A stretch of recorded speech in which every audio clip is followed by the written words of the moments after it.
दुर्गापुर के अमरावती से सटे एक कॉलोनी में बीते रात जादूगर वेद और नीतू वेद की पुत्री का विवाह समारोह था। रात तक सब कुछ ठीक ही चल रहा था, लेकिन रात 12 बजे के बाद विवाह समारोह में आए दोनों पक्षों के बीच गाना बजाने को लेकर बात शुरू हुआ। फिर बात इतनी बढ़ गई कि एक पक्ष ने बंदूक निकाला और आतिश वेद पर हमला कर दिया, जिससे आतिश वेद की मौके पर ही मौत हो गई। मृतक आतिश वेद के मामा अविनाश वेद ने बताया कि गाना बजाने को लेकर दोनों पक्षों के बीच पहले कहासुनी हुई, फिर देखते ही देखते ये घटना हो गई। वहीं इस मामले को लेकर लड़की के माता-पिता ने बताया कि उन्हें इस घटना के बारे में ज़्यादा जानकारी नहीं है। वो शादी में व्यस्त थे, लेकिन जिसने आतिश वेद की जान ली, उसे सज़ा मिलनी चाहिए। মেয়েটার বিয়ে কথাবার্তা হয়েছিল, বিয়ে দিচ্ছিলাম, ওরা বরযাত্রী এসেছিল, নেশা করেছিল আর ছিল, বিয়ের সময় একটু কথা হয়েছিল, ঝামেলা ফামলা হয়েছিল, দিয়ে গুলি চালিয়ে দিয়েছে, দিয়ে ছেলেটা মারা গেছে। মানে একদম বন্দুক নিয়ে এসেছিল, সবাই তো ওইটাই বলছে যে গুলি চালিয়েছে, তারা তো নিয়ে এসছে বলে চালিয়েছে।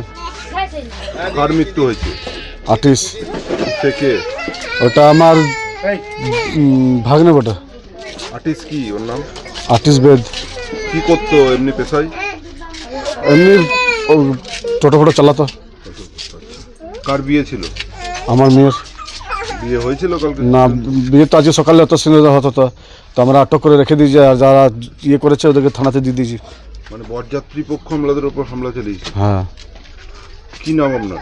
জাদুঘর বেদ। আমার মেয়ের বিয়ে হচ্ছিল, খাবার জন্য এসেছিল, তারপর ওখানে নাচ গান করতে গেছে, ওইখানে ঝামেলা হয়েছে, আর জানি না কি হয়েছে। তারপর কি শুনতে পেলেন কিভাবে মারা গেল?